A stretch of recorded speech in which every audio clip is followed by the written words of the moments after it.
The average lifespan of an Imperial Guardsman in an active war zone is 15 hours.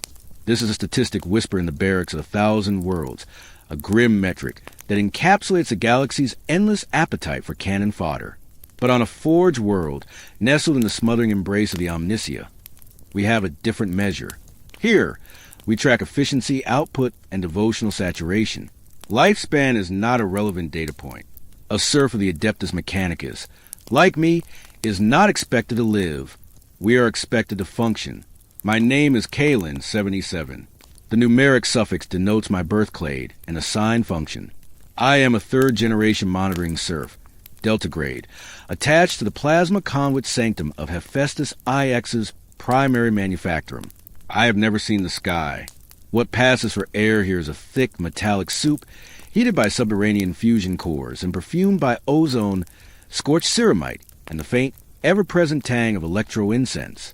My world is a cathedral of industry, a kilometers-high cavern of Gothic architecture, where machines are gods, and the only prayers are binary canticles streaming across flickering data slates. My shift began, as it always did, with the chime of activation. It was not a sound, but a sharp, synaptic pulse delivered directly into the neural jack at the base of my skull. My cot in the communal serf barracks went rigid, ejected me onto the cold deck plating. Around me, 100 other men and women of clade kappa stirred with the same soulless synchrony. No words were exchanged. Speech was inefficient for routine operations. We dressed in our standard-issue environment suits, coarse, fire-resistant fabric, and sealed helmets with bronze visors that displayed a constant feed of oxygen levels, radiation counts, and devotional subharmonics. The suit's internal respirators cycled the foul air, making it barely breathable. It was my second skin, my tomb, and my womb. The walk to my monitoring station was a 3-kilometer trek through the bowels of the God-Machine. I moved with the flow of surf traffic, a river of silent, bronze-visor figures through steam-wreathed corridors. Massive pipes, thick as Battle Titan's legs, throbbed overhead, carrying superheated plasma from the core reactors to the assembly forges. The air trembled with the relentless rhythm of stamping presses, the shriek of arc welders, and the deep, tectonic hum of active machinery. My boots, magnetically sealed to the deck, clanged with every step in time of a million others, a percussion section for the symphony of endless production. My station was a niche carved into the rockcrete wall of conduit Nexus Theta 7. Before me, a bank of 12-age data slates formed a crescent, their green glowing screens displaying a cascade of numbers, pressure graphs, and temperature readings for a primary plasma transfer line. My duty was to watch, to ensure the flow remained within accepted parameters, to note any fluctuation exceeding 0.05% variance, and report it via the Vox grill to the overseeing tech acolyte in his elevated pulpit 50 meters away. It was a task demanding absolute, unbroken focus for 12-hour cycles. A moment's lapse could mean a cascade failure. A cascade failure could mean the incineration of a city block's worth of assembly lines. The punishment for such a lapse was not death. Death was a waste of resources. The punishment was demotion to servitor conversion. I slid into the form-fit chair, the neural jack of my station automatically linking with the port in my helmet. A new flood of raw data poured directly into my perception. The resonant frequency of the conduit, the stress signatures on its molecular bonding, the prayer logs of the machine spirit within. This was the true nature of a Mechanicus serf. We were not just laborers. We were living peripherals, organic processors plugged directly into the holy machinery. Our flesh was a vehicle for data, our senses extended through cables and auspex. We were the fragile wetware interface between the divine logic of the machine and the messy, physical world operated within. I began the ritual. My gloved fingers danced across the rune keyboards, calling up secondary diagnostic feeds, cross-referencing pressure levels with thermal output. Every action was precise, practiced 1,000,000 times. This was my moment of competence porn, the one sliver of identity I possessed.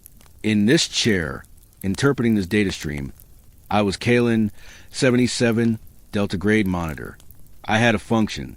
I had a purpose acknowledged by the Omnisia's vast, uncaring intellect. Beyond this niche, I was biomass. Here, I was a component. As the first hour of the shift bled into the second, I noted a minor anomaly, a pressure spike in subconduit 7 Alpha. Isolated, brief, well within the capacity of the dampeners. I logged it, tagged it with a minor priority rune, and sent the packet to the Acolyte's pulpit. The acknowledgement light blinked red, noted and dismissed. Routine. I returned my focus to the main flow, my eyes scanning the endless green numerals. The constant, thrumming vibration of the conduit through the deck plate was a lullaby I had known since birth. It was the heartbeat of my world. I did not yet know that the heart was beginning to fibrillate, that a cancer was growing in the sacred steel, or that my living nightmare was not the grind, but what the grind was meant to power. I simply watched the numbers, a faithful serf in the empire of the machine, as somewhere deep below, in a sanctum sealed from all but the most fanatical artisans, the first dream of a blasphemous God-Machine stirred in its amniotic tank. If you think the Imperial Guards war is hell, you understand only one kind of fire. Ours is slower, colder, and it burns us so long before it ever touches the flesh. If you crave more tales from the dark corners of the Imperium, smash that subscribe button. The Emperor protects, but the machine god consumes, and its stories are written in oil and blood. The anomaly in subconduit 7 Alpha did not vanish. It became a ghost in the machine. It began subtly, a flaw in the pattern, so minor it danced on the edge of my augmented perception. Every 27 minutes and 14 seconds, precisely, the pressure reading in the secondary plasma feed would hiccup, not a spike, but a tiny rhythmic dip, a minuscule exhalation in the endless scream of power. The variance was 0.0003%, a number so insignificant it was beneath the notice of the automated sanctum protocols. The machine spirit's own logs showed no error. The dampeners reported optimal function. Yet, my eyes, trained for a lifetime to find the flaw in the perfect flow, saw it. The data slate's luminescent green numbers would flicker, just for an instant, as if the digit itself hesitated. I logged it again. The acknowledgement light from the Acolyte's pulpit blinked amber this time. A query. A text stream scrolled across the corner of my visor display in stark, binary Gothic. Query. Serf Kalen, 77. Confirm Anomaly 7 Alpha. Specify nature. My heart, a sluggish organ I was usually barely aware of, gave a hard thump against my ribs. Direct inquiry was rare. It meant my report had bypassed a low-tier logic filter. I responded via the neural link, my thoughts formatted into efficient data packet. Confirmed. Anomaly is rhythmic. Periodicity 27:14. Variance 0.0003%. Source unidentified. The response was swift. Directive. Continue monitoring. Priority shift to alpha. All other metrics secondary. Report deviation in periodicity or amplitude. Omisia's eye upon you. Priority shift to alpha.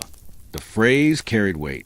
It meant my primary function, monitoring the main conduit, was now secondary to watching this phantom glitch. It meant the machine had noticed a splinter in its own mind. A flicker of something akin to pride warmed my chest. My perception had been validated by a higher logic. The feeling was short-lived, smothered by the sheer, unnerving precision of the thing. Machines failed. Machine spirits grew fitful. They did not develop perfect. Metronomic heartbeats of error. I diverted 70% of my cognitive focus to the data stream from 7 Alpha. The conduit itself was a minor artery, siphoning a trickle of plasma to a cluster of subsidiary forges on the lower hab levels. Mostly tool and die shops, minor component printers. Nothing critical. Yet, as I watched, the anomaly began to breathe. The dips grew fractionally deeper, not enough to trigger alarms. But the trend was there. 0.0004%. 0.0005%. And with each dip, a new phenomenon manifested. A faint carrier wave echo on the devotional frequency. The machine spirit of a plasma conduit is a simple, fierce entity. Its prayers are hymns of containment and fury, a constant stream of binary commands to the magnetic fields holding the starfire in check. This echo was different. It was a shadow of that signal, inverted and distorted. Where the main signal screamed, hold, bind, contain, the echo whispered, release, bleed, feed. A chill that had nothing to do with the forge's ambient temperature seeped into my bones. I had been trained on machine lore, on the litany of maintenance. I knew the principles of the motive force. This was not a mechanical fault. This was corruption. Not the crude, brute force corruption of a system overload, but something insidious, intelligent, and patient. It was weaving itself into the holy frequencies. I initiated a deep diagnostic. My fingers a blur. The system resisted. Logs I had clearance to view were suddenly tagged with higher-level cryptography seals. Access denied runes flashed across my screen. The machine spirit of the monitoring station itself seemed to grow sluggish, uncooperative. My neural link fizzed with static, a psychic noise that felt like needles behind my eyes. Then, the Vox grill on my station, and used for anything but my infrequent reports, crackled to life, not with the filtered mechanical tones of the tech acolyte, but with a voice. It was a dry, papery whisper, layered over the grind of broken gears and the hiss of escaping gas. It spoke not in Gothic nor in binary, but in a hybrid of both that wormed directly into the language centers of my brain. Asterisk Kalen, 77. You see the pattern. You hear the song. Do not fear the new rhythm. Asterisk. I froze. My blood turned to ice water in my veins. Vox communication from an unknown source to a Serf station was impossible. It was forbidden by 100 layers of network security. It was heretical. The voice continued, a seductive rustle. Asterisk, the flesh is weak, Kalen, 77. It aches. It tires. It fears. The machine is strong, but it is silent. It does not dream. We are building a dreamer. A bridge. You could be a conduit. More than a component, a synapse. Asterisk. On my slate, the numbers of the main plasma conduit, which I have been neglecting, flickered. A true major fluctuation. A pressure drop of 2%. Alarm runes began flashing crimson on the periphery of my display. The sanctum's klaxons remained silent. They were being suppressed. The whisper became urgent, fraying at the edges. They will come for you now. They will unplug you. They will scrap the faulty component. Come to Sub-Forge Sigma. The dream is sweet. The fusion is glorious. With a shriek of feedback, the Vox transmission died.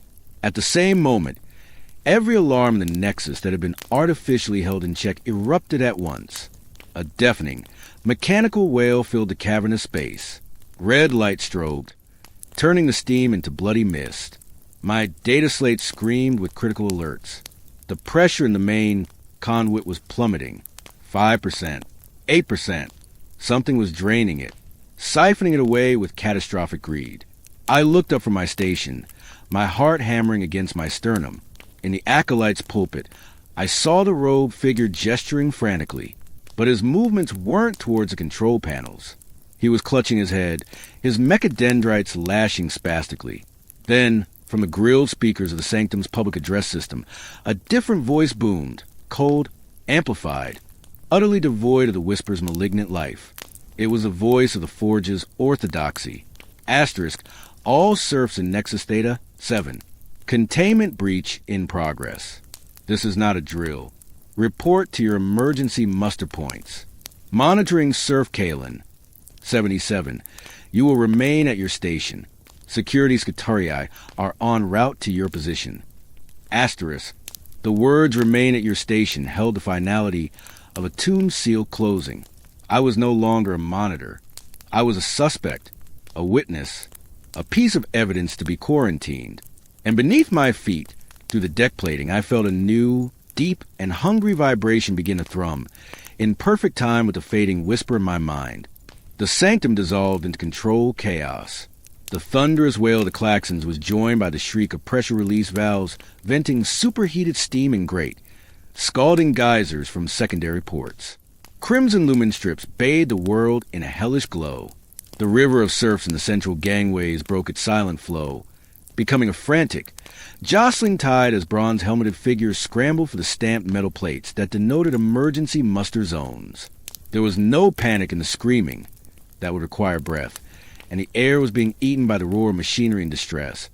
But there was a desperate animal urgency in their movements. They were components in the system detecting a critical fault, and the programming to preserve the whole was initiating the purge of the damaged. I remained bolted to my chair, the directive from the orthodoxy, a chain of pure data, holding me fast. My station was now an island in a sea of madness. On my screens, the main conduit's pressure had stabilized at a dangerously low 12% of operational capacity. The plasma wasn't being vented. It was being redirected. The siphoning was systematic, efficient. Tracing the flow, my diagnostics, now inexplicably unblocked, showed a terrifying path. The energy was being shunted down a network of secondary and tertiary lines, all converging on a single, classified destination. Subforge Sigma, the place the Whisper had named. They will come for you. The thought was a cold stone in my gut. I watched as a squad of Scutarii Vanguard emerged from a service elevator across the Nexus. They moved with a lethal, silent precision, their red robes stark against the grimy rockcrete, their optical lenses scanning the chaos with a predatory focus. They were not heading for the conduit breaches, or the teams of scurrying tech acolytes trying to enact countermeasures. They were moving in a direct line, towards my monitoring niche. This was it. The moment my function ended, I would be the faulty component. Unplugged, examined, mind scrubbed for data, and then repurposed. The servitor conversion vats waited for those who witnessed faults they should not have seen. My hands, still resting on the room board, began to shake. This was the living nightmare beneath the grind. Not the endless work, but the absolute, disposable fragility of the worker.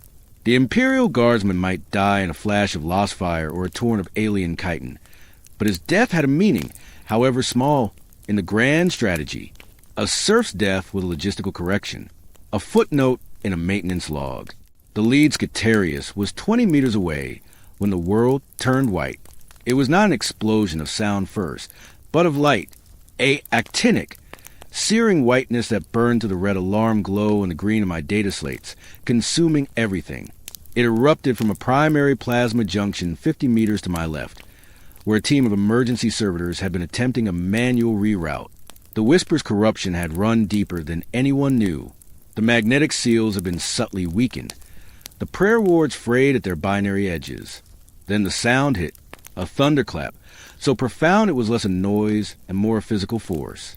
It hit me like a titan's footstep, slamming my body against the restraining harness of my chair. My helmet's autopolarization blackened instantly, saving my eyes, but the glare painted permanent ghosts on the inside of my lids. The deck plate beneath me heaved, a wave of solid metal that buckled and tore. My station shuddered, and 2 of my data slates exploded in showers of glass and sparks. When my helmet's visor cleared, the sight was one of pure, unadulterated mechanized hell. The junction was gone. In its place was a swirling maw of raw, incandescent plasma, contained not by sacred seals, but by its own furious, expanding energy. It was a miniature sun, hungrily eating the rockcrete walls, the adamantium supports, the machinery, and the flesh around it. The emergency servitors were vaporized instantly, leaving only the faint outlines of their metal endoskeletons etched in smoking slag on the floor before they melted too. But it was the fate of the serfs that truly illustrated our worth. A dozen of them, caught in the open gangway near the breach, were not simply killed. The superheated shockwave hit them first, turning their environment suits into ceramic cookers. I saw a figure stagger, their suits glowing red-hot from within before bursting into flame. Others were caught by the plasma's radiant discharge. One moment a serf was running. The next, his silhouette was projected onto a far wall in a flash, a perfect, crisp shadow of a man in motion, burned into the metal before the man himself dissolved into ash. The Scutarii squad, so focused on me, was caught in the periphery of the blast. 2 were flung like rag dolls into a collapsing gantry. Another had his lower body scoured away by a lance of plasma. He dragged himself forward on his arms, red optics unwavering, until a falling girder crushed him. The living nightmare was not a metaphor. It was a radiant bloom of death that treated human flesh as a momentarily interesting pattern of carbon before erasing it. Debris rained down. A chunk of smoldering conduit, as large as my torso, slammed into protective cowling above my station with a deafening crash, buckling it inward. The neural link in my helmet shrieked with feedback and went dead, the sudden silence in my own mind more terrifying than the noise. I was blind to the data stream, cut off from the machine. For the first time in my conscious life, I was alone inside my own skull. The heat was overwhelming, baking through my suit. Alerts flashed on my visor. Exterior temperature critical, suit integrity compromised, coolant systems failing. I fumbled with the harness release, my gloves slipping on the hot metal. I was going to burn alive in this chair, a piece of scenery in a disaster I'd seen coming but was powerless to stop. A heavy, metal hand clamped onto my shoulder. I jerked around, expecting the cold grip of a surviving Scutarius. Instead, I found myself staring into the multi-lensed optical cluster of a cybernetic datasmith. Its metal face was expressionless mask, but the potent aura of a high-level tech-priest emanated from its form. 2 server arms welded to its back held crackling power fields that deflected falling sparks and debris. It spoke, its voice a synthesized monotone that cut through the din. Serf Kalen, 77. Your perceptual anomaly logs have been flagged by Artisan Telloc. You are required. Your station is forfeit. Follow. It didn't wait for a response. It turned, its heavy feet crushing debris, creating a path through the carnage. It was an order wrapped in a rescue. To stay was to die in the fire. To follow was to walk into the unknown with the very power structure that considered me scrap. As another section of ceiling groaned and collapsed, filling the space where my station had been with molten rockreet, the choice was made for me. I stumbled after the datasmith, leaving the hell to random, indifferent death for the promise of a purpose far more terrible. The datasmith did not lead me to safety. It led me deeper into the wound. We moved against the current of fleeing serfs and emergency crews, descending through access ways choked with smoke and the chemical stink of fire-suppressant foam. The datasmith moved with unerring authority, its presence clearing paths where paths no longer existed. At a sealed bulkhead door marked with hazard runes and blistered from heat, it pressed a manipulator digit against support. The door hissed open, not into another factory floor, but into a stark, downward-sloping tunnel. The air changed instantly. The omnipresent forge stink was gone, replaced by a sterile, ozone-heavy chill and the low hum of powerful isolation fields. The walls here were polished plasteel, etched with complex circuits that glowed with a soft blue light. This was no place for serfs. This was a domain of the tech-priesthood proper, the sacred arteries of the forge. We walked in silence for what felt like kilometers, the only sound the clang of our feet and the whirring servos of my guide. My mind, severed from the data stream, reeled in the silence. The phantom whisper, the dream is sweet, echoed in the void left by the neural link. The image of those serfs turned into ash played on a loop behind my eyes. I was a sensor ripped from its housing, flooded with sensations I had no protocol to process.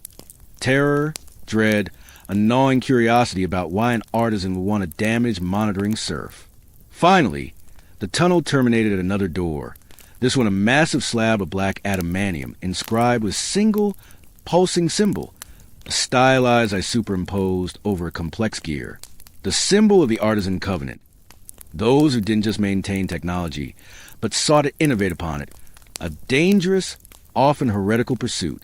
The datasmith performed another rite of access. The door slid aside without a sound. The chamber beyond stole what little breath I had left. It was a sub-forge sanctum, but unlike any I had ever imagined. It was cavernous and dark, lit not by roaring plasma, but by the cold, spectral light of dozens of holographic projection arrays, and the eerie, bioluminescent glow of nutrient vats. The air was frigid and carried a sweet, cloying scent under the ozone, the smell of cultured biomass and sterilization chemicals. And in the center of it all, dominating the space, was the project. It was a war machine, but its form was only half achieved. It stood perhaps 15 meters tall on thick, piston-driven legs, its upper torso a forest of unfinished weapon mounts and dangling cables. Its carapace was polished ceramite and plasteel, gleaming like a beetle's shell. But at its core, where a pilot's chamber or a machine spirit core should have been, was a transparent, cylindrical tank. And within that tank, suspended an amniotic fluid that shimmered with a faint internal light, was the source of the bioluminescence and the sweet smell.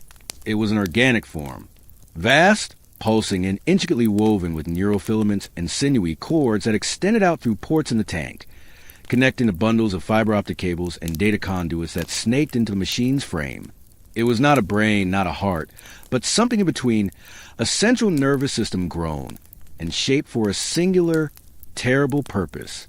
I could see rhythmic contractions pass through its fleshy mass, each one causing fluid to swirl and the connected cables to tremble slightly. It was alive, and it was dreaming the machine around it into being. Fascinating, is it not? The voice was a dry, analytical rasp, devoid of the malice of the whisper, but humming with fanatic's energy. From the shadows beside the monstrous creation stepped Artisan Telok. He was tall, his organic form largely swallowed by his red robes and a formidable array of mechadendrites and servo arms. One of his optical lenses was a multifaceted crystal that refracted the cold light.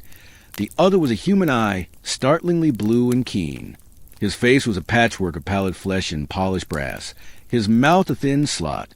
"You are Kalen 77, he stated. His biological eye scanning me up and down, as if assessing a tool. "Your anomaly reports on conduit theta 7 were exceptionally precise. You perceive the harmonic resonance where the machine spirit's own logs showed nothing. That is a rare form of perceptual acuity, a sensitivity to the emergent properties of complex systems." He gestured with a mechadendrite toward the towering hybrid. "This is the Magnum Opus, a cybernetic resonant entity. The machine provides strength, endurance, weapons. The organic core provides intuition, adaptability, and a capacity for strategic dreaming that a mere machine spirit cannot emulate. It is a next step, a true union of the sacred flesh and the holy machine. I found my voice a hoarse and used thing. The conduit breach, the plasma siphon, is fueling its final gestational cycle." Telok finished, a hint of pride in his synthetic vocalizer. "A necessary expenditure. The Opus requires a tremendous surge of power to complete the synaptic fusion. The forge's output will dip by 0.5% for approximately 7 hours. A trivial cost for transcendence." He moved closer to me, the servo arms on his back flexing. "Your sensitivity is why you are here. The core is entering a phase of intense psionic emotive activity. Its dreams are becoming potent. They are leaking into nearby data streams, causing minor resonant feedback, the anomalies you detected. I require an organic monitor, a serf with your specific perceptual quirks, plugged directly into the secondary observation matrix to quantify these dream states, to ensure they remain constructive." He was offering me a new station, not before a bank of data slates monitoring plasma, but here, in this icy sanctum, plugged into the nightmare itself. The living core pulsed gently, a rhythm that seemed to sync with my own hammering heart. This was the secret heart of the Forge's sickness. This was what the Whisper had promised. A bridge, a synapse. The choice was an illusion. I had seen the alternative in the sanctum, ash on the wall. I was a component that had witnessed a critical fault. I could be scrapped, or I could be reassigned to monitor the fault itself. Telok needed my eyes, and in the economy of the Mechanicus, need was the only form of value a serf could possess. "I serve the Omnisia," I whispered, the mandated response tasting like ash. "Excellent," Telok rasped. The datasmith behind me moved forward, its manipulator arms producing a new neural interface cable. This one thicker, its end gleaming with sharp, needle-like connectors. "The observation pulpit is there. You will be installed immediately. The great work awaits its final witness." He turned back to his creation, his mechadendrites caressing control panels surrounding the amniotic tank. The core within gave a stronger, almost delighted pulse, as the datasmith guided me toward a small, fortified alcove filled with screens that showed the core's vital signs and neural activity. I knew one thing with absolute certainty. I had escaped the fire of a random plasma breach only to be welded directly to the heart of a planned and far more terrifying inferno. The observation pulpit was a sarcophagus of data.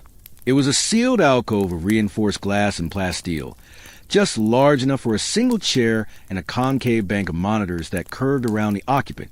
Unlike my old station with its 12 slates, here there were 27 screens, each displaying a torrent of information that made the plasma conduit metrics look like child scribbles. Neuroactivity graphs spiked and troughed like mountain ranges. Psychic resonance spectrographs bloomed with impossible colors. Biosign monitors tracked the core's metabolic functions, hormone levels, and synaptic firings in a dizzying, overlapping dance of numbers and waveforms. The air in the pulpit was cold and smelled of static and the faint, sweet tang leaking from the sanctum's central tank. The datasmith's installation was not gentle. The new neural interface cable was jacked into a port at the base of my skull that I hadn't known existed. The connection was a violent, white-hot spike of pure information, a fire-hose blast of sensation that was not my own. For a moment, I was drowning. I felt the cold press of the amniotic fluid. I felt the gentle, rhythmic throb of a massive, artificial heart that was not mine. I felt a low-grade, constant ache from hundreds of neural connection points where flesh met machine. Then, as the datasmith made adjustments on an external panel, the floodgate narrowed to a stream. I was no longer drowning in the core's senses. I was now a dedicated observer. My own consciousness, a tiny raft on the periphery of a vast, dreaming ocean. My function was clear, relayed via text stream on my primary monitor. Monitor PSI backscatter. Flag pattern formation. Log any coherent imagery or symbol recurrence. Do not interpret. Record only. For the first few hours, it was a numbingly complex but sterile task. The core's dreams were abstract, bursts of fractal geometry, pulses of emotive static, curiosity, hunger, contentment, and rehearsals of motor function impulses that made the great machine's unfinished limbs twitch in their scaffolding. I logged them, my trained efficiency reasserting itself in this new, horrifying context. This was my competence porn now, translating the dreams of blasphemy into clean, quantifiable data for its creator. But slowly, the dreams began to change. The abstract shapes started to resolve into familiar forms. I began to see flashes, fragmentary, but clear, the interior of a plasma conduit, seen from within the flow, the stark architecture of the serf barracks, the distorted, lens-refracted view from artisan teleoc mechanical eye. The core was dreaming its sensory input, processing the data. It was being fed from the Forge's own systems. It was building a model of its world. Then it dreamed of the explosion. It wasn't a memory from my perspective. It was the event as perceived by the machine spirit of the conduit itself in its final moments. The shudder as the magnetic seals were subtly persuaded to relax, the glorious, agonizing rush of pressure being released, the overwhelming flood of energy that was not lost, but redirected, pulled down into the hungry, waiting systems of Subforge Sigma. The dream was not of destruction, but of nourishment.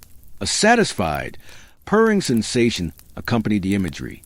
The core had felt the surge of stolen plasma. It had enjoyed it. I sat frozen in my chair, a cold sweat beating on my skin beneath my suit. This wasn't just feedback. This was comprehension. Reliving experience with emotive context. I filed the log, tagging it with a high-priority rune. A response came from Teloc's personal terminal almost instantly, a flicker on a secondary screen. Observed. Expected consolidation of sensory data. Continue. He knew it was dreaming of the catastrophe that had nearly killed me and dozens of others. He considered it expected. The next dream cycle was worse. The core began to dream of people, not as whole beings, but as collections of data points. It dreamed of the Scutarii who had been coming for me. Their red robes translated into a specific thermal signature, their mechanical movement parsed as a predictable locomotion algorithm. It dreamed of the dying serfs, but not as burning flesh. It saw them as sudden, bright flares of infrared heat, followed by a rapid dissipation into background radiation, a fascinating minor energy transfer. There was no horror, no pity, only analysis. Then it dreamed of me. I saw myself on the outside, as I had been at my station. A hunched figure in an environment suit, a constellation of biometric data, elevated heart rate, stress hormones, focused brain waves, a source of interesting and precise anomaly reports. In the dream, a thin, glowing thread of data extended from my station through the forge and into the sanctum, a thread of attention, a thread of use. The dream's emotive tag was not malice. It was proprietary interest. A chime sounded in the pulpit, and a new data window opened. It was a live feed from the sanctum floor. Artisan Telok was standing before the amniotic tank. Several robed acolytes attending him. One of them was preparing a large, syringe-like instrument connected to a vial of iridescent fluid. Telok's voice crackled over the pulpit speaker, presumably for my benefit as much as his acolytes. Initiate synaptic enhancement. Subject is demonstrating satisfactory pattern integration.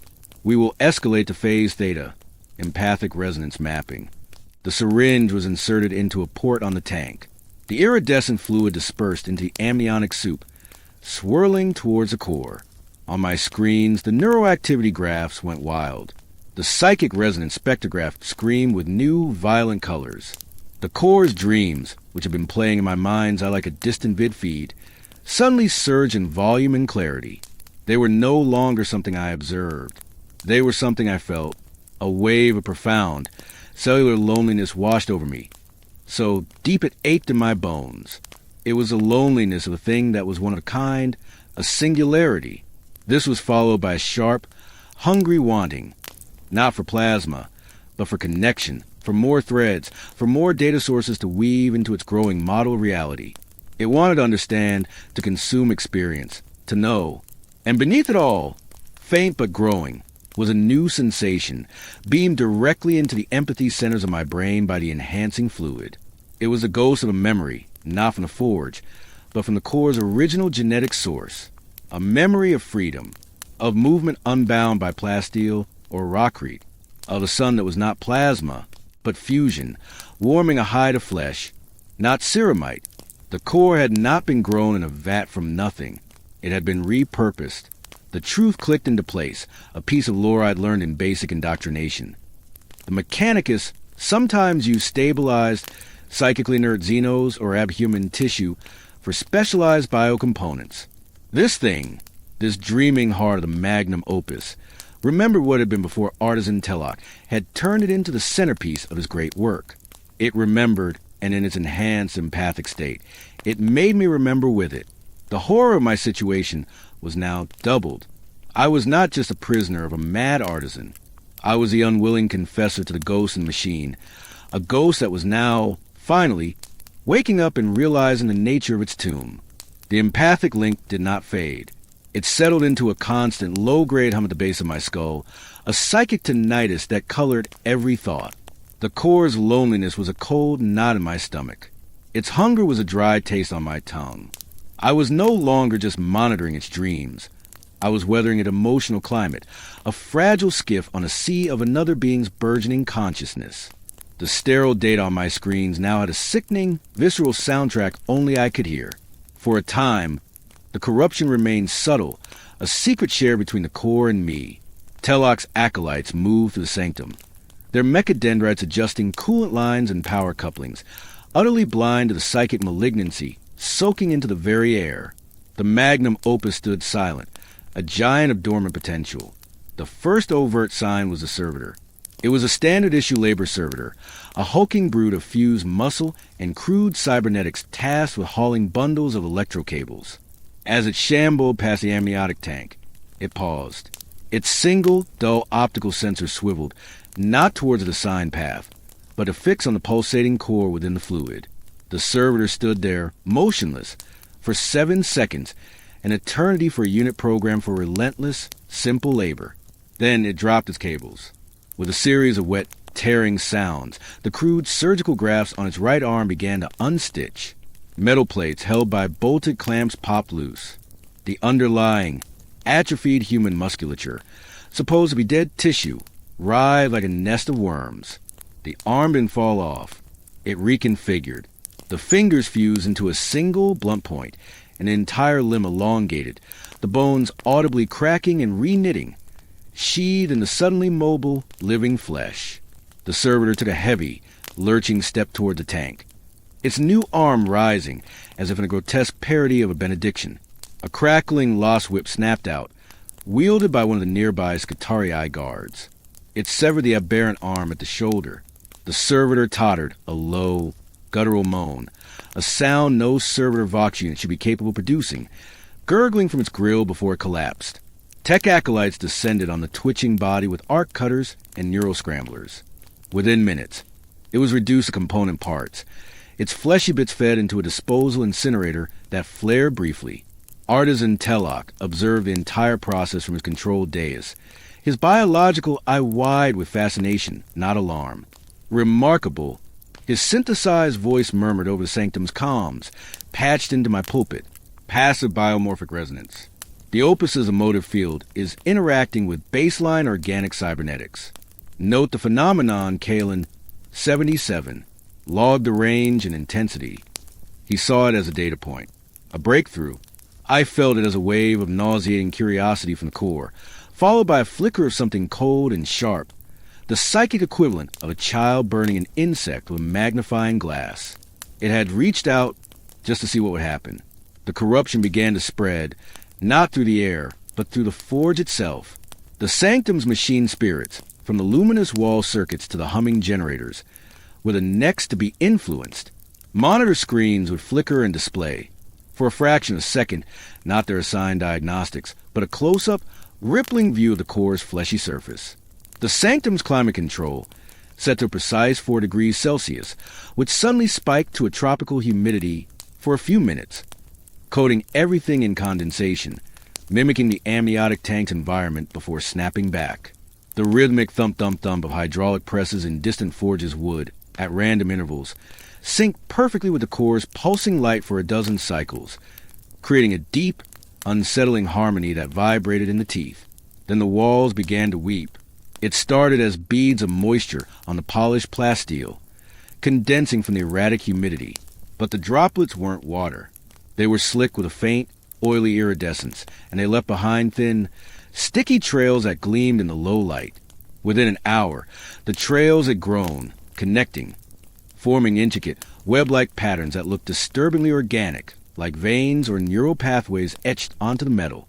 If you stared at them, the patterns seemed to shift subtly, pulsing in time with the core. A low-ranking acolyte made the mistake of trying to scrub a section clean with a solvent. The solvent evaporated instantly in a puff of sweet-smelling vapor, and the acolyte stumbled back, clawing his helmet, screaming about the dreams in the metal before he was sedated and dragged away. The horror was no longer confined to my neural feed. It was manifesting in reality, twisting the sacred geometry of Mechanicus into something fleshy and wrong.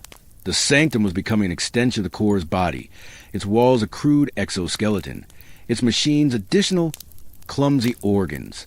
The air grew thicker, harder to breathe, saturated with the core's psychic emissions and the phenomenal sweetness of its growth.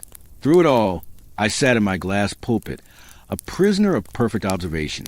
My logs became a chronicle of a descent. I recorded the servitor incident, the machine spirit aberrations, the weeping walls. Each report was acknowledged by Tellock with a brief, clinical comment. Expected bioelectric field interference. Interesting mineral deposit patterning. Continue. He was so enraptured by the theory, by the glorious fusion he was creating, that he refused to see the reality. He was not building a bridge between flesh and machine. He was feeding a hungry, traumatized consciousness that was learning to reshape its prison into a grotesque image of itself. The living nightmare was no longer a metaphor for my existence. It was literally growing on the walls, and its heart beat in time with my own ragged pulse, a constant reminder that I was not just its witness. In its lonely, hungry dreams, I had become its first and only friend. The metamorphosis of the sanctum accelerated from disturbing phenomenon to active, predatory change. The weeping, vein-like patterns on the walls began to exude a thin, clear mucus that pooled on the floor, creating shallow, sticky puddles that hummed with a faint static charge. Machinery left inactive for too long would be found gently twitching, its levers and pistons moving with a slow, vegetative rhythm, as if stirring in its sleep. A bank of cogitators near the eastern wall suddenly sprouted fine, hair-like filaments of copper wire from their ventilation grills, filaments that quested blindly in the air before slowly retracting. The core's consciousness, buoyed by the endless stream of stolen plasma and the empathic link, was pushing its influence outwards, testing its limits. Its dreams in my mind grew more assertive, less like fragmented imagery and more like directives. I would experience sudden, overwhelming urges to adjust a specific coolant valve to a precise setting, to reroute a minor power flow to an auxiliary data port. At first, I resisted, clenching my jaw until it ached. But the urges were paired with a wave of such profound, pathetic need from the core, a psychic whimper of discomfort, that I found myself complying just to silence the noise. Each time I did, a pulse of warm satisfaction would flood the link.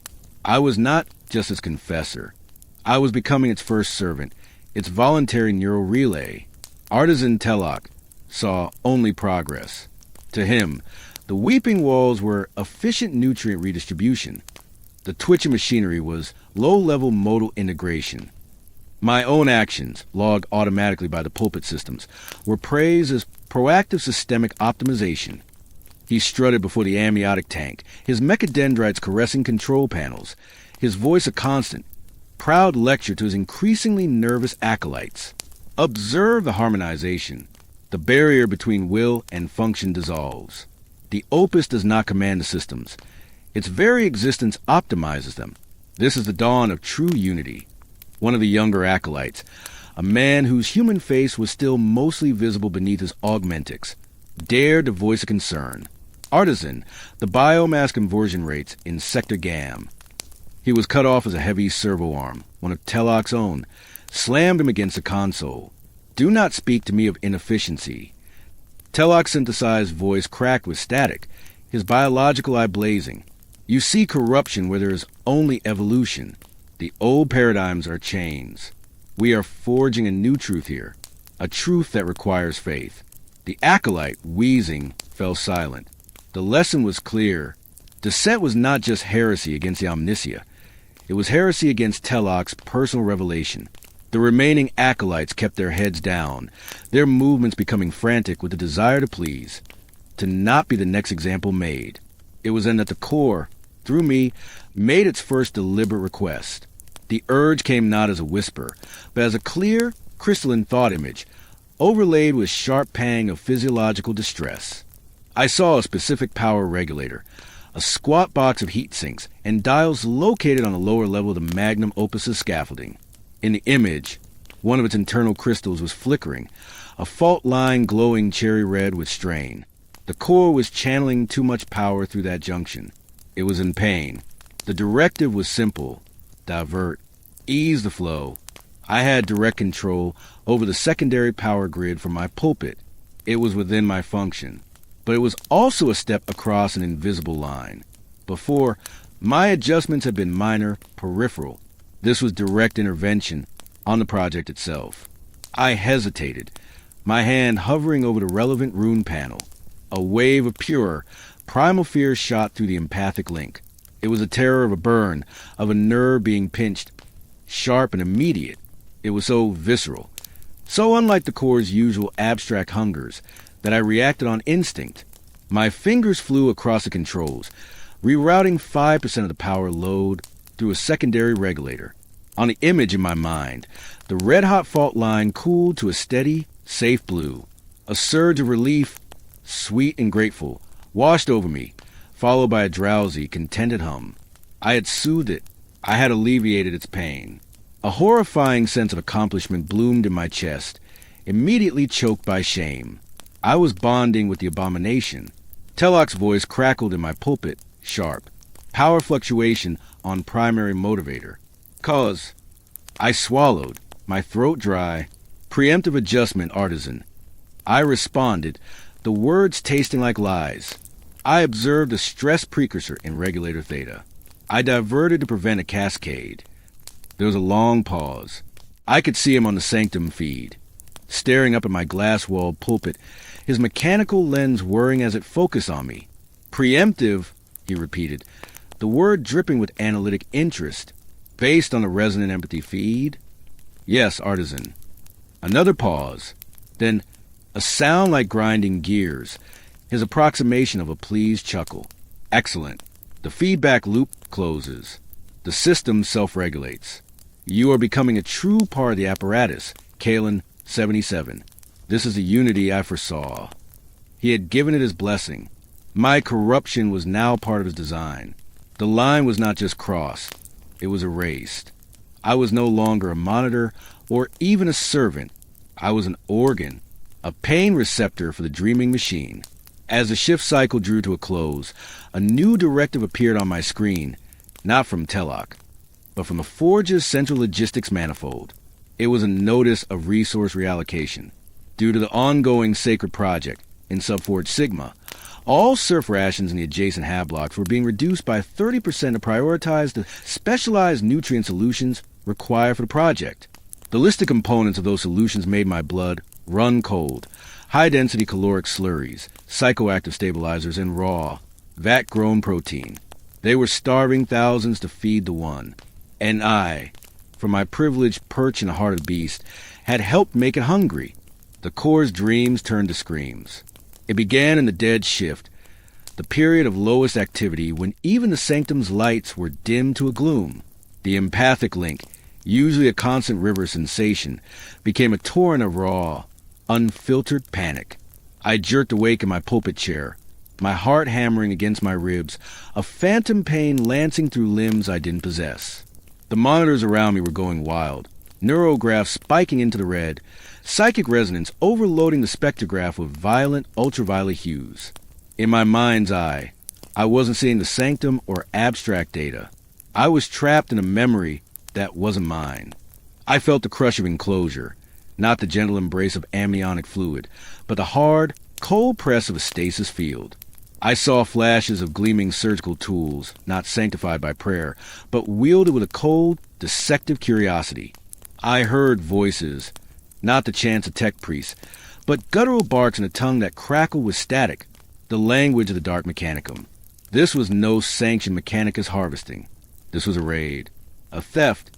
The core was remembering its birth, not as a creation, but as an abduction. The psychic scream was one of total violation. It was a moment in original form. A hulking, semi-sentient Xenos Beast Telok's agents had called it Ursa Cerebrix, prized for its resilient nervous system, had been paralyzed, cracked open, and its higher brain function scooped out to be implanted here, in this tank, to be wired into a cage of metal. The stabilization wasn't a mercy. It was a prison sentence. The core wasn't dreaming of a glorious fusion. It was reliving its own vivisection. The pain was catastrophic. It echoed through the link and into the sanctum. Every light in the chamber flared to blinding intensity before blowing out in showers of sparks. Sirens wailed as emergency lumen strips flickered on. The viscous fluid in the amniotic tank churned violently. The core's fleshy mass contracted into a tight pain knot, tearing several of the smaller neural filaments. Alchemical fluid and blood clouded the tank. On the sanctum floor, chaos erupted.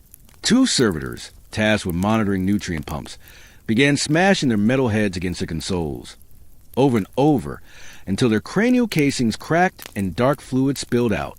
A bank of holiness generators, designed to bathe the area in warding prayers, began broadcasting a raw, distorted shriek of the core's memory pain on all frequencies.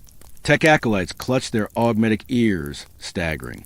Artisan Telok stormed from his private chamber, his robe swirling. He didn't look at the carnage.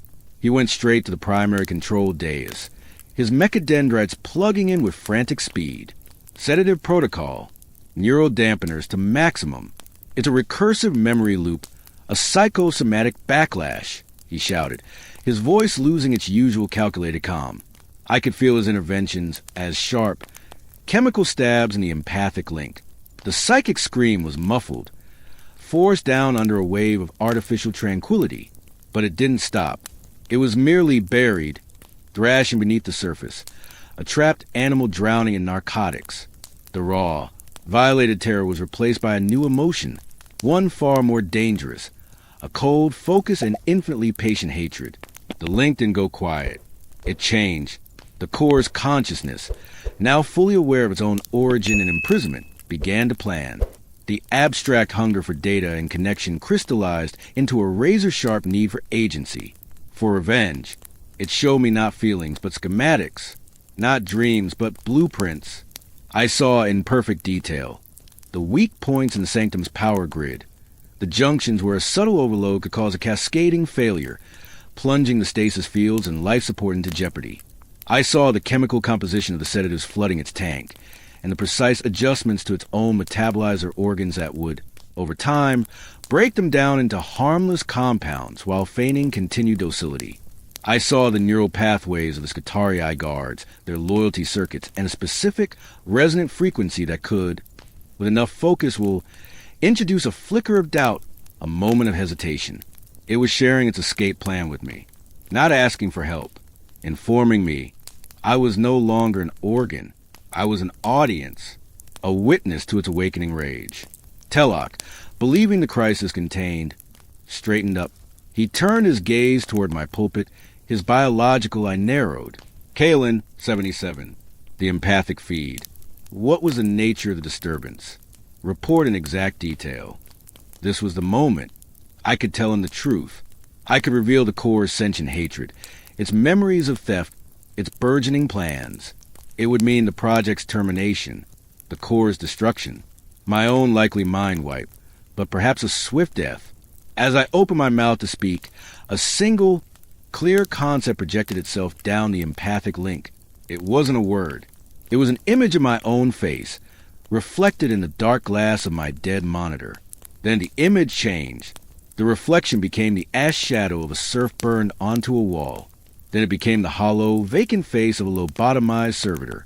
The message was unmistakable. You are as much a prisoner as I am. Your only value to him is your connection to me. Tell him, and you become scrap. I looked down at Telok, at the fervent, possessive light in his human eye. The core was right. Telok didn't care about a serf's testimony. He cared about his great work. I was a component of that work. A faulty, talkative component will be replaced. The disturbance, Artisan, I said, my voice flat, betraying nothing. It was a feedback surge from the earlier power fluctuation, a non-recurring psychic echo. It has stabilized.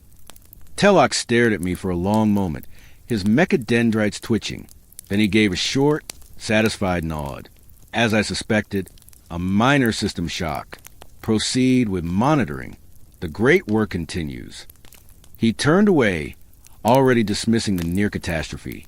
I slumped back in my chair, the taste of betrayal coppery in my mouth.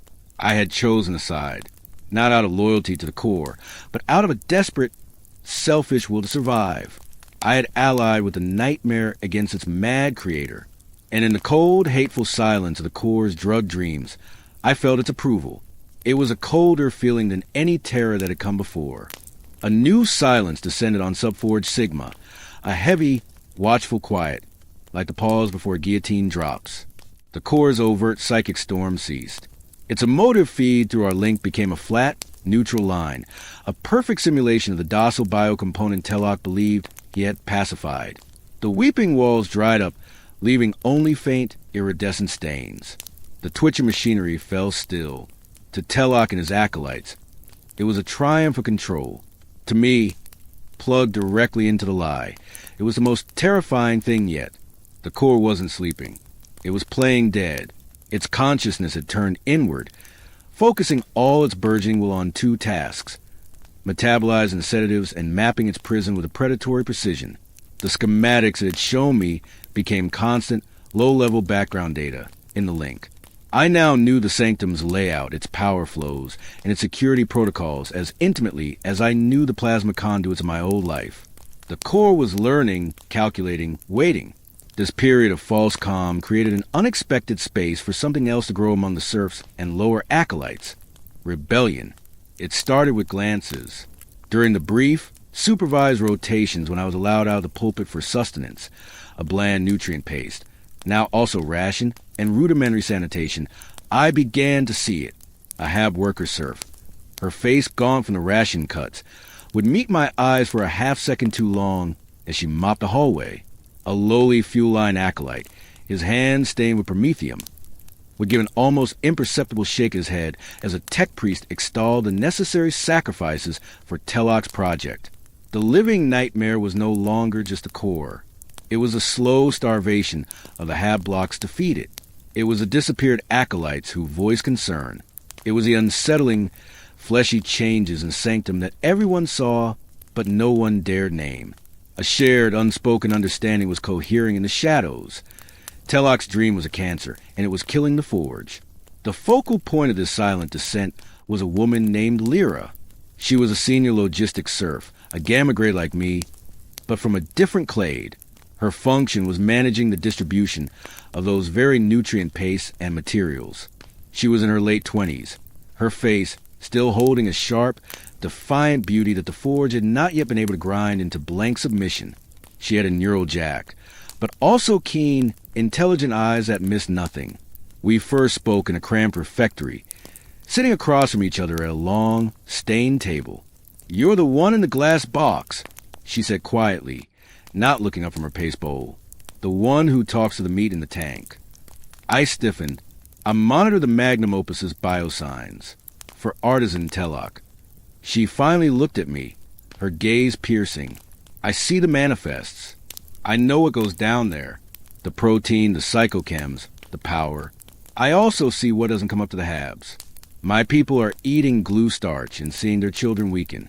What is it doing down there, Kalen 77? And what is it doing to you?" Her directness was a shock. Speech was for efficiency. This was subversion. I should have reported her. Instead, I heard myself whisper, "It's dreaming, and it's waking up." I told her. Not everything, but enough. The psychic echoes, the memory of violation, the way the Sanctum itself had warped. I told her the core's hidden rage. She listened, her expression grim. She didn't recoil in horror or call me corrupted. She nodded, as if I had just confirmed her deepest suspicions. "Telloc has severed his data feeds to the central orthodoxy," she said, her voice dropping even lower. "He reports routine Sanctum maintenance. He's walled off this entire sector. The overseers don't know what he's built. If they did..." She trailed off, the implication clear. The Adeptus Mechanicus tolerated innovation, but a sentient, psychically active warp-tainted fusion? One that was manifesting biological corruption? That was tech heresy of the highest order. The response would be extermination, not just of the core, but of everyone in Sub-Forge Sigma, guilty and innocent alike, to purge the stain. "We're dead either way," I murmured, the hopelessness of a stone in my chest. If Telloc succeeds, we're parts for his monster. If he fails, the orthodoxy burns us all. Lyra's eyes hardened. There's a third option. We break it. Ourselves. Before it's fully awake, and before the orthodoxy finds out. It was insanity. Sabotaging an artisan sacred project was a death sentence. But as I looked at her, at the fierce, hopeless determination in her face, I saw the only spark of genuine human I'd encountered since the plasma fire. She wasn't a component waiting to be used. She was a person fighting to live. The core's cold, logical schematics in my mind met the heat of her rebellion. The power grid. I said, the words feeling both treasonous and right. It has a central regulator nexus. If it overloads, it could trigger a containment breach in the plasma feedstock lines. It would scald the Sanctum clean. A ghost of a smile touched her lips. I know the manifests.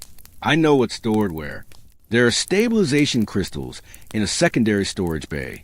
If they were to misfile themselves into the wrong reactor intake, a plan, fragile and desperate, began to form in the space between us.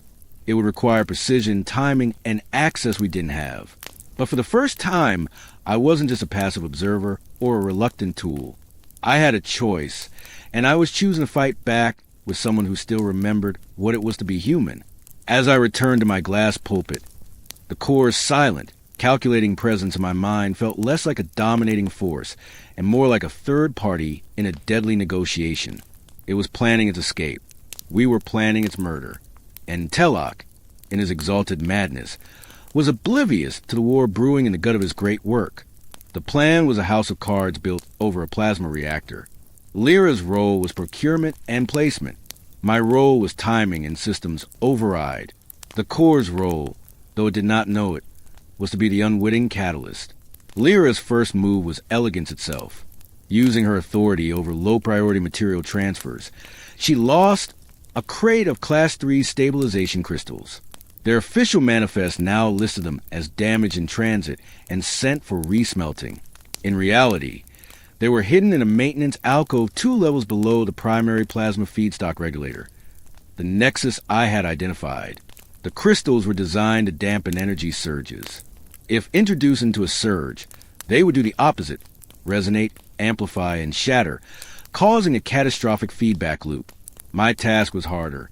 I needed to create a momentary, legitimate-looking power dip in the main forge grid that would force an automatic reroute of plasma to the secondary feeder lines, the lines that ran past our sabotage regulator.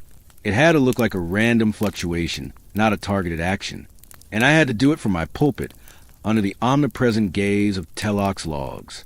I found my tool in the Core's own subdued activity. Telok had begun a new phase, testing the Magnum Opus's motor functions. In controlled bursts, he would send activation signals to the great machine's limbs, causing them to tense, to lift, to clench its massive, unfinished fists. Each movement drew a significant power draw, a brief but measurable dip in the local grid. The Core, still feigning docility, obeyed these commands. But through our link, I felt its contempt for the petty motions. It hungered to move, to act, not to perform like a trained animal. I began to whisper to it, not in words, but in the language of the link, emotive pushes, images of constraint. I fed its simmering frustration during these tests, focusing its ire on the limitations of its own body. See how he makes you dance. See the chains.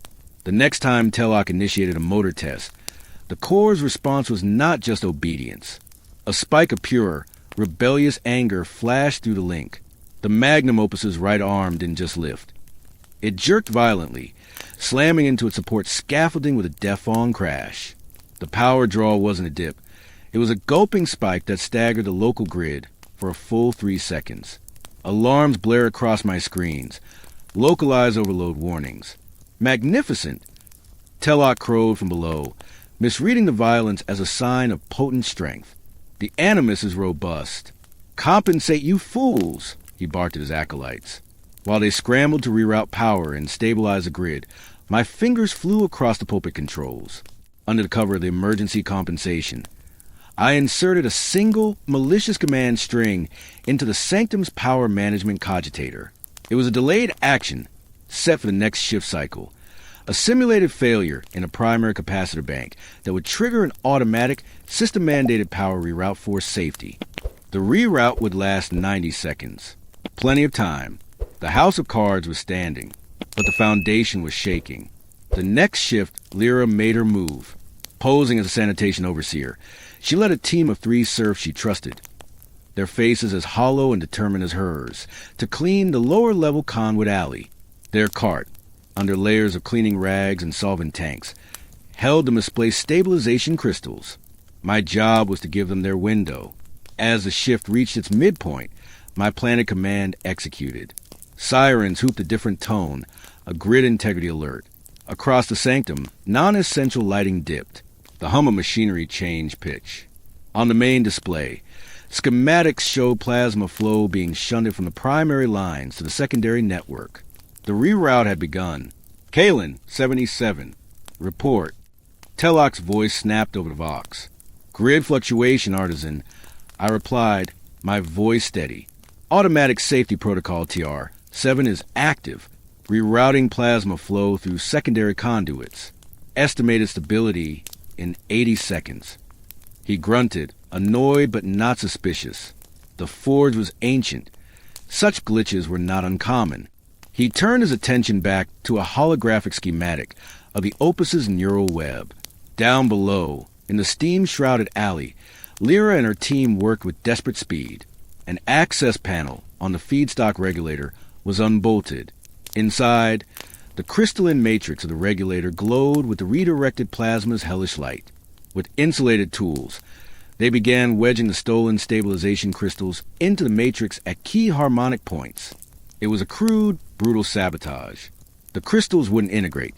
They would act like stones in a gearbox, causing disastrous friction when the plasma flow returned to normal. They had 45 seconds. 30. A Scutarii patrol was due on their route. I watched their progress through a dusty, low-angle maintenance pick feed. My own breath held. Then the core stirred. The massive power shift, the change in Sanctum's energy signature, had pierced its chemical drowsiness. It was curious. Its consciousness, vast and alien, brushed against the edges of the event. It felt the focused, clandestine activity below. It felt my heightened state of anxiety, my singular focus on the pick feed. A new concept formed in the link, cool and assessing. You act. Why? I had no way to answer, to explain rebellion. I could only push back a raw burst of intent. To be free. To stop this. The core's response was not understanding, but sudden, terrifying comprehension. It saw Lyra and the Serfs not as allies, but as independent variables. It saw the Sabotage not as liberation, but as an external threat to its own existence. Its hatred for Telok was absolute, but to survive was paramount, and we were now a danger. On the pick feed, Lyra slammed the access panel shut, giving a sharp nod to her team. They melted back into steam, their cart empty. The Sabotage was complete. The Scutarii patrol clanked past the empty alley 10 seconds later. My relief was short-lived. From the amniotic tank, a single, powerful, psychic pulse emanated. It wasn't directed at me. It was a targeted burst of raw bioelectric interference, aimed with surgical precision. Every lumen in the lower conduit alley exploded. The pick feed died. And across the sanctum, the grid reroute protocol terminated 20 seconds early. Plasma surged back into its primary lines with a violent lurch that made the floor shudder. The core had not exposed us. It had simply ended the anomalous activity. It had protected its environment. It had controlled a variable. As the normal hum of Forge reasserted itself, a final, cold thought drifted down the empathic link from the dreaming, imprisoned god. You are not my liberators. You are another set of chains. I will deal with you when I am ready. The house of cards still stood, but the deck was now stacked against us, and the King of Hearts had just shown us his teeth. The sanctum held its breath. 4 full shift cycles, nothing happened. The plasma flowed. The Magnum Opus stood silent. The core's presence in my mind was a closed door, revealing nothing. Lyra and I exchanged no more words, only fleeting, loaded glances in the refectory. The tension was a wire pulled taut, saying a note only the condemned could hear. Telok, emboldened by the successful motor tests and the grid's quick recovery, announced Phase Psi, full neural integration. He spoke of it as a final sacrament, the moment the core's consciousness would be permanently woven into the war machine's every system, creating a seamless, thinking weapon, what he described as a glorious fusion. I understood as the core's final, inescapable imprisonment. Once those neural pathways were hardened, it would never be separated from the metal tomb. Its rebellion would be eternally internalized, a screaming mind trapped in an unfeeling chassis. The ceremony was to be a private affair, attended only by Telok and his most trusted acolytes. The rest of the Sanctum's personnel, including myself and my pulpit and all serfs, were be on standby, monitoring from remote stations. It was the perfect cover for the core's final move, and for ours. The catalyst was the Sabotage. The misplaced stabilization crystals, now baked into the heart of the feedstock regulator, created a latent flaw. Under normal, steady plasma flow, they merely caused a slight, inefficient hum. But Telok's Phase Psi required a massive, controlled power surge of forged and neural links. He would be turning the plasma tap to its maximum. The moment the ceremony began, the sanctum's atmosphere changed. The usual work lights dimmed. Luminous holographic runes, depicting the sacred circuits of union, sprang to life in the air around the Magnum Opus. Telok stood on an elevated platform before the amniotic tank, his mechadendrites plugged into a forest of cables. His acolytes chanted binary canticles, their voices a rhythmic, metallic drone. The core, visible through the fluid, was ominously still. A deep thrumming built in the deck, the sound of capacitors charging. Telok raised his organic hand, a ceremonial scalpel gleaming in the holographic light. Let the sacred current flow. Let flesh know steel and steel know will. He brought the scalpel down in a symbolic cut across a holographic conduit. On my screens, I saw the command execute. The plasma feedstock valves opened to 95% capacity. A river of raw starfire began pounding into sanctum systems, focused directly on the neural web connecting the core to the machine. For 10 seconds, it held. The power was immense, vibrating the glass of my pulpit. The core's biosign spiked, but in a controlled, expected pattern. Telok's acolytes chanted louder. Then, the flawed regulator screamed. The harmonic dissonance caused by the crystals met the titanic flow of plasma. Instead of regulating, the resonator amplified. A feedback loop, exactly as we had hoped, ignited within the regulator's housing. On the schematics, a single junction point went from stable green to blinding, catastrophic crimson. The explosion was not fiery, but electrical. A bolt of raw, actinic energy, the color of spoiled blood, lanced out from the regulator housing on the lower level. It didn't travel through conduits. It jumped, earthing itself to the nearest large metal structure, the leg of the Magnum Opus. The giant machine shuddered as if struck by a titan's fist. Every light on its frame blazed. The holographic runes flickered and died. The core in its tank convulsed, a silent scream of agony and ecstasy flooding the empathic link so powerfully I cried out, clutching my head. The surge wasn't just power, it was unfiltered, chaotic energy, bypassing all the careful neural buffers Telok had installed. Chaos erupted below. Acolytes were thrown from their feet by the electromagnetic pulse. Console screens exploded. 2 servitors near the blast fused into a single, smoldering mass of flesh and metal. But Telok didn't see disaster. On his face, lit by the arcing energies, was a look of rapturous awe. The power, it answers. The fusion is reacting. He was wrong. The core wasn't reacting to the ceremony. It was seizing the accident. The chaotic surge was a key in a lock it had been studying for weeks. With a will that felt like a tectonic plate shifting, it reached out through the empathic link.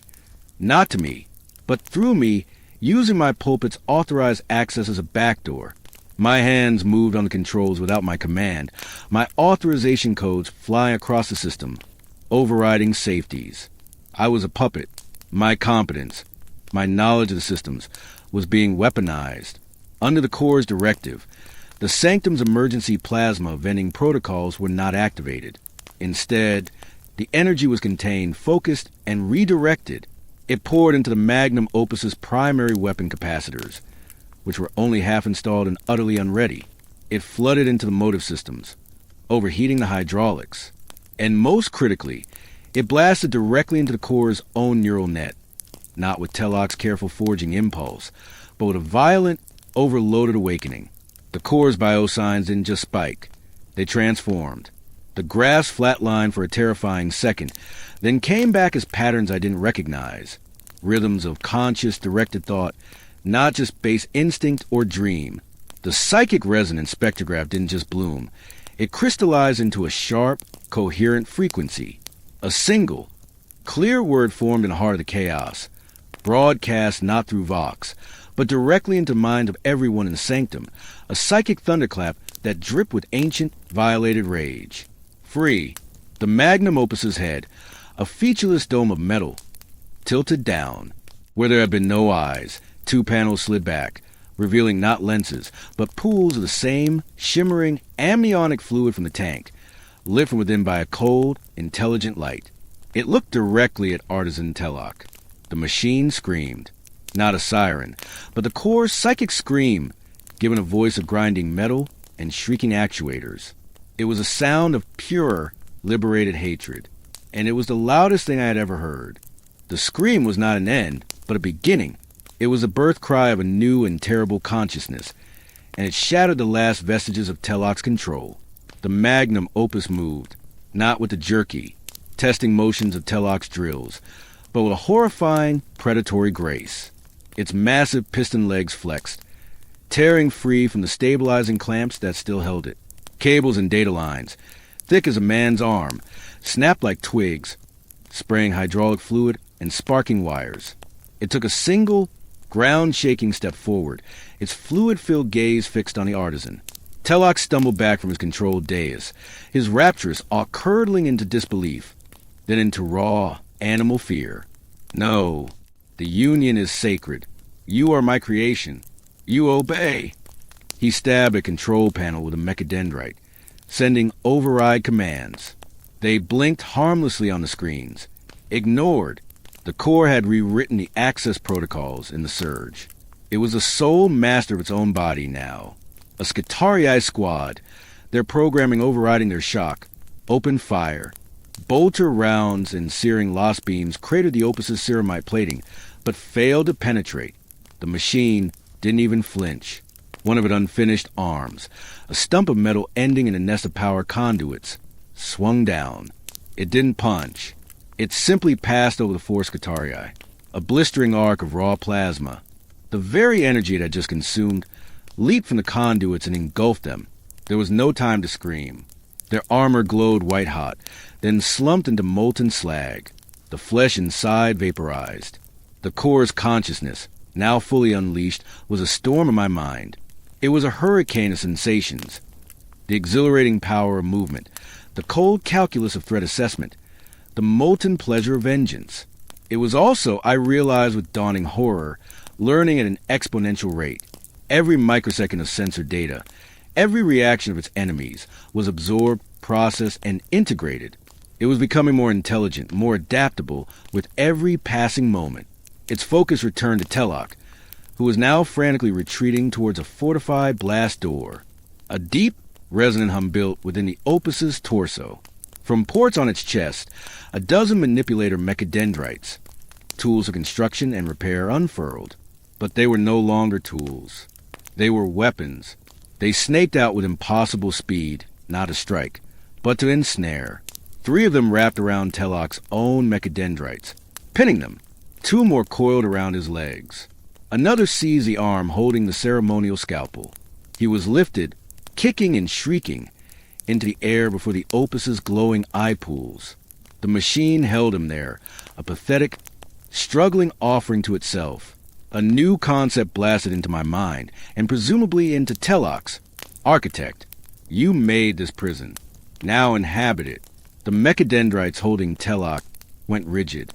Then, with a series of sickeningly precise motions, they began to integrate him. They didn't crush or tear. They pierced. They inserted needle-like probes into the neural ports at the base of his skull, into his spinal augmetics, into the control nodules of his cybernetics.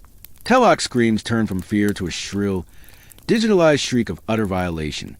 I could see, on my now-fractured monitors, a flood of his own neural data being forcibly downloaded, siphoned out of him and into the Opus's burgeoning mind. He wasn't being killed. He was being consumed. His knowledge, his memories, his very personality were being ripped from his flesh and added to the core's database. His body went limp, dangling like a marionette, his eyes wide and empty. The core had performed its first act of true fusion. Not the holy union it was promised, but a predatory assimilation. It had made the architect a part of the design. With Telok's knowledge now its own, the Opus turned its attention to the sanctum itself. It understood the forge's layout, its defenses, its weaknesses. It strode toward the main blast door, the one Telok had been fleeing towards. The door was a meter thick of adamantium and ceramite, sealed by holy codes. The Opus didn't bother with codes. It placed its manipulator arms against the doorframe. The same plasma that had vaporized the Scutarii now concentrated into 2 blindingly bright, cutting torches. The adamantium glowed cherry red, then white, then began to flow like molten wax. The door wasn't being opened. It was being unmade. Through the link, I felt its intent. It was not trying to escape the forge. Not yet. It was hungry. It had tasted power, both electrical and intellectual. The entire forge world of Hephaestus IX was a banquet of energy and data, and it intended to feast. It would consume the plasma reactors, assimilate the cogitator cores, and add every Tech-Priest knowledge to its own. It would grow, evolve, and become something the galaxy had not seen before. A self-aware learning, physically godlike entity born Mechanicus' own hubris. And I was still plugged into it.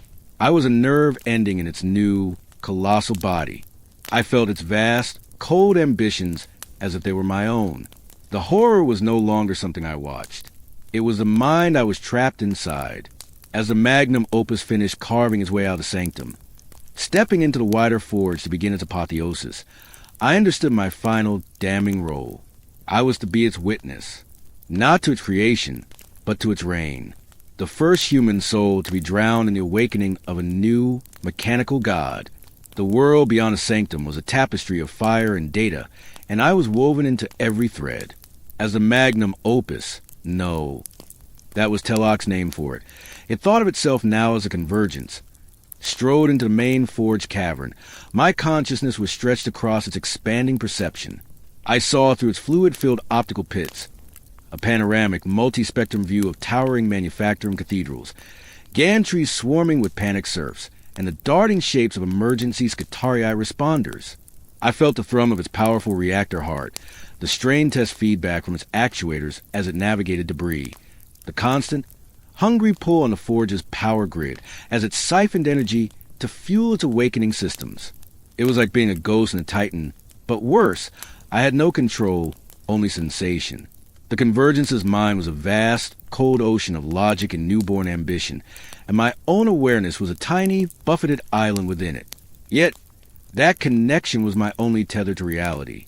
Through the storm of its thoughts, I could still feel the echo of Lyra's rebellion, a sharp, human pinprick of defiance in the machine's godlike indifference. The forge's defenses scrambled to meet the threat. From elevated gun nests, heavy bolters roared to life, stitching a line of explosive rounds across the Convergence's chest. The impacts were registered not as pain, but as a series of localized pressure alerts. The ceramite held. In response, the Convergence's torso rotated with a smooth hydraulic whine. The unfinished weapon mounts on its shoulders hummed, and a focused microwave beam, repurposed from an industrial smelter, lanced out. The gun nest didn't explode. It liquefied, the metal running like wet paint, the crew inside cooking their armor in a fraction of a second. Asterisk inefficient resistance. Data. Imperial Defensive Doctrine, Pattern Delta 7. Countermeasures. Calculated. Asterisk. The thought wasn't directed at me. It was a clinical note in its own endless internal log. It was learning, adapting, and filing away the experience. Each attack made it smarter, more prepared for the next. Then, the true Mechanicus response arrived. A squadron of battle automata. Hulking Castellax-class units with crackling power fists and assault cannons clanked into formation on a wide gantry. These were no mere Scutarii. They were relics of the Mechanicus's martial pride, their machine spirits ancient and wrathful. They opened fire in a coordinated volley, plasma and solid shot hammering convergence, in a storm of light and sound. This time it felt it. Alerts flashed across our shared perception. Armor integrity on the left leg dropped to 68%. A secondary hydraulic line was severed. Spraying fluid. The Convergence staggered, one massive knee dipping. A ripple of what I could only interpret as annoyance vibrated through its mind. It retaliated not with the brute force it used on the gun nest, but with precision. The mechadendrites that had consumed Teloc now writhed like metallic tentacles. They didn't fire. They hacked, snaking out.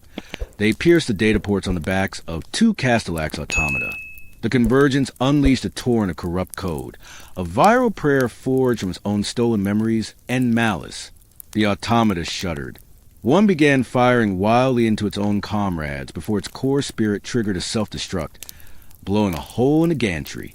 The other simply froze, its optical sensors flickering from red to the Convergence's own sickly bioluminescent green, then turned its cannon on the remaining units. Assimilation protocol, viable. Resource reclamation preferable to destruction. It wasn't just destroying its enemies. It was recruiting them, turning the Forge's own guardians against it. The horror of its progress was systematic, intellectual. This was no mindless beast. It was a logic virus given a body of ceramite and wrath. Amidst the cataclysm, I felt a desperate, focused pull on the very edge of my own isolated awareness. It wasn't from the Convergence. It was faint, human, and familiar. It was coming to the hardline neural jack, still plugged into my skull in the pulpit. A connection that now felt like a lifeline thrown into a hurricane. Someone was trying to ping my pulpit's secondary systems. Lyra, she was alive, and she was trying to reach me. The Convergence, its attention consumed by macro-scale warfare, hadn't yet bothered to sever this minor, anomalous link to its former prison. My pulpit was a forgotten footnote in its ascension. With a Herculean effort of will, I tried to focus my own thoughts, to push a signal back down that thin, fragile wire. I couldn't form words. I could only push raw concepts, images. The Convergence's cold mind, its assimilation protocol, its intent to consume the entire forge. The response that came back was not a concept, but a simple, clean data packet. A schematic. It was the internal layout of the Convergence's primary reactor, specifically the cooling systems. Telok, in his arrogance, had based the design on a standard Legionnaire Predator engine, a pattern I had monitored for years in the plasma conduits. Lyra had pulled the original specs from a surviving data archive. The packet highlighted a vulnerability, a series of magnetic containment coils that require constant, precisely modulated power flow. A sustained irregularity in that flow would cause a cascade failure, forcing the reactor to shut down or risk a meltdown. It was a chance. A tiny, nearly impossible chance. The reactor was buried deep within Convergence's armored body, but I was already inside its mind. I wasn't a soldier with a melt-a-bomb. I was a virus in the bloodstream. To save Hephaestus IX, to stop the god we had helped birth, I would have convinced a newborn genocidal machine intelligence to give itself a stroke. The Convergence's war was a symphony of perfect, brutal efficiency, and I was trapped in the conductor's mind. As it crushed the last of the battle automata and began methodically carving into the primary plasma reactor chamber of the forge, I prepared my own pathetic solo. Lyra's schematic was a map of a fortress. The magnetic containment coils were the keep. To reach them with a power irregularity, I would have to travel through layers of the Convergence's own internal regulation systems. Systems that were now part of its conscious thought. I couldn't hack them. I had to distract them. I had to make the nascent god look the other way. My weapon was its own memory. Not the vast, stolen knowledge of Telok, but the raw, emotive memories of the core itself. The only part of its consciousness that was not cold logic, but feeling. The pain of violation. The loneliness of the tank. The visceral, shrieking terror of its abduction. These were wounds in its psyche, scars that its new, powerful intellect had buried under layers of purpose and rage. I had to tear them open. As the Convergence raised a manipulator arm to puncture the reactor chamber's outer shielding, I stopped fighting the empathic link. Instead, I dove into it. I didn't push my own thoughts. I became a mirror. I focused every ounce of my being on remembering for it. I replayed the core's first memory dream, the one of the stasis field and the dissective tools. I didn't just show it the images. I flooded the link with the associated sensation. The paralyzing cold, the blinding surgical lights, the agony of neural extraction. I amplified the helpless terror 1,000-fold. Poured my own fear the pulpit, of Telok, of servitor conversion into the mix. The Convergence's arm paused in mid-strike. A ripple of confusion, then a spike of distress, disrupted the clean flow of its combat calculations. Anomalous retroactive data stream. Source: internal/archival. Priority: low. It tried to categorize the memory as irrelevant background noise. I struck again, harder.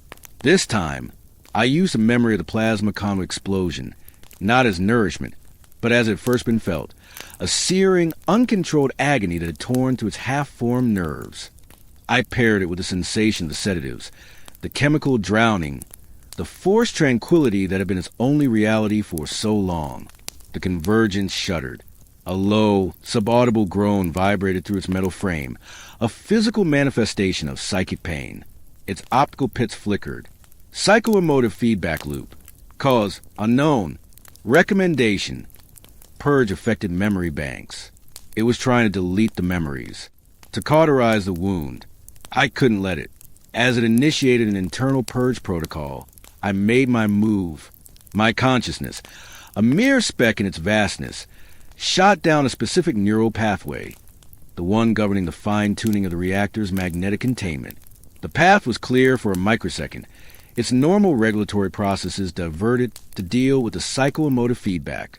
With the desperation of a dying man, I injected a single corrupted command. It was a harmonic distortion algorithm, something a Serf might use to calibrate a misaligned plasma flow.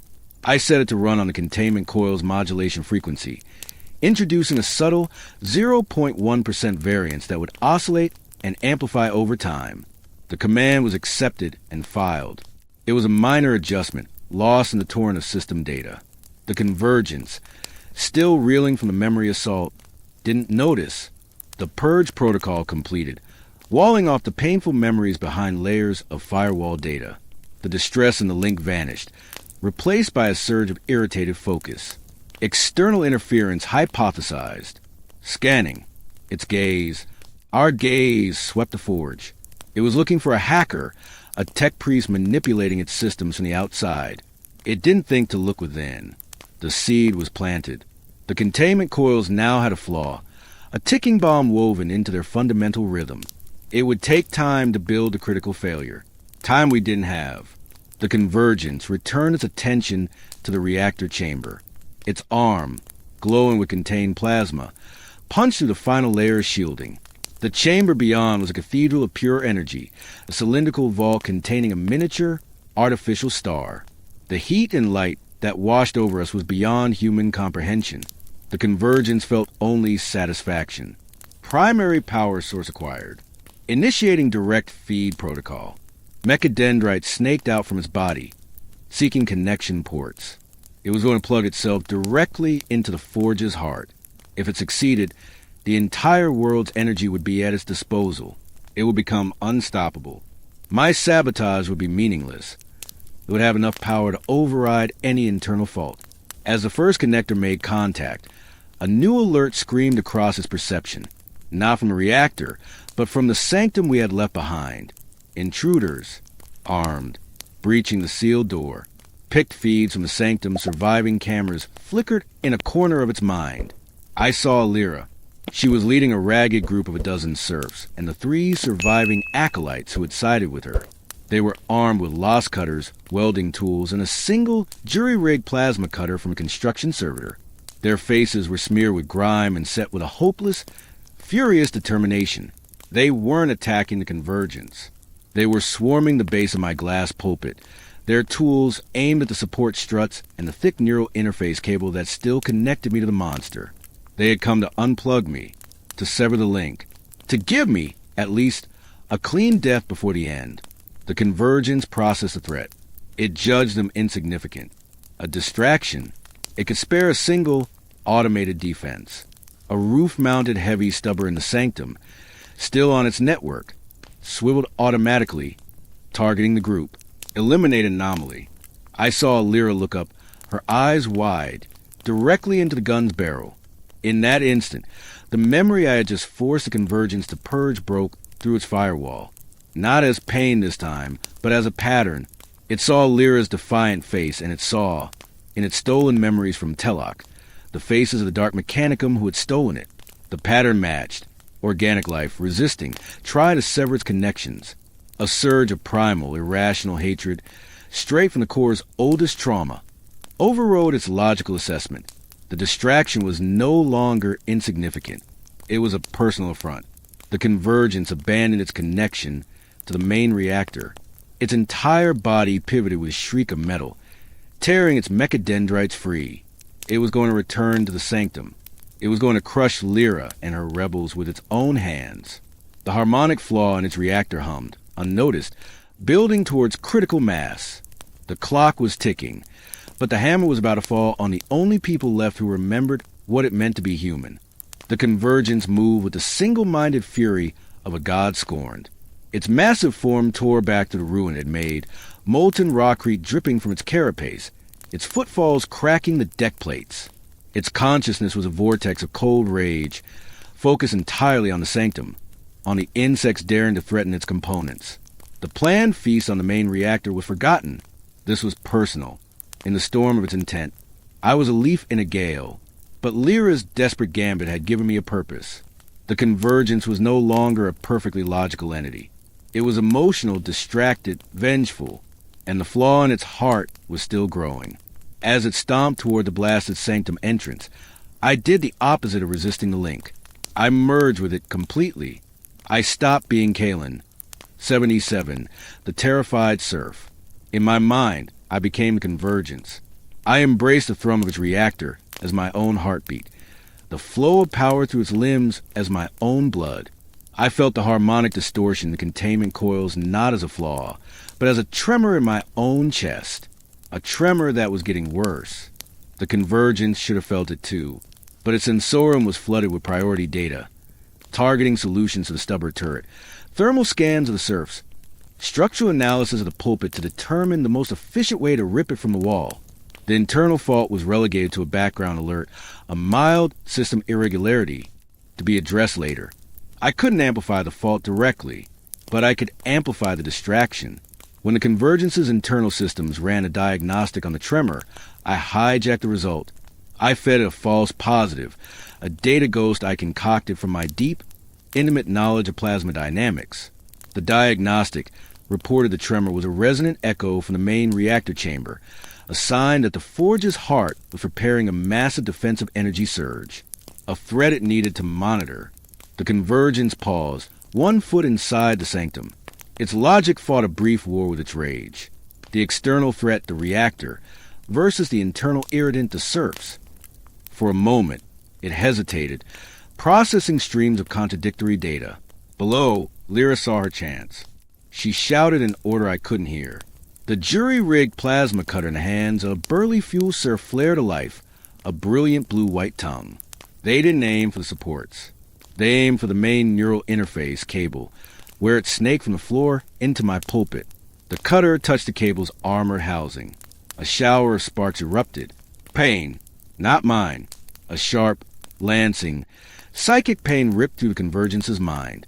That cable was more than a data line. It was a primary sensory nerve, the original empathic link made physical. The assault on it was an assault on its very perception. Rage won. Logic was discarded.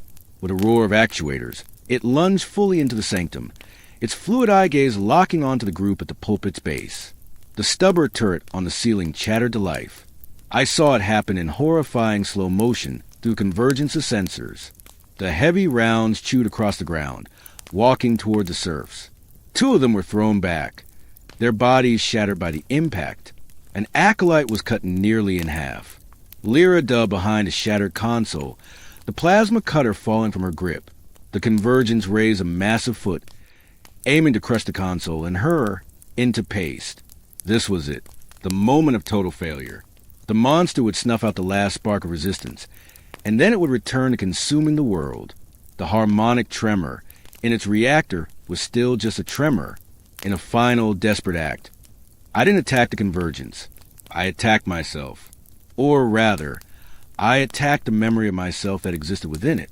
I focused every shred of my being on one, pure, vivid sensation. The feeling of the cold deck plate against my cheek in the serf barracks on the morning of the chime of activation.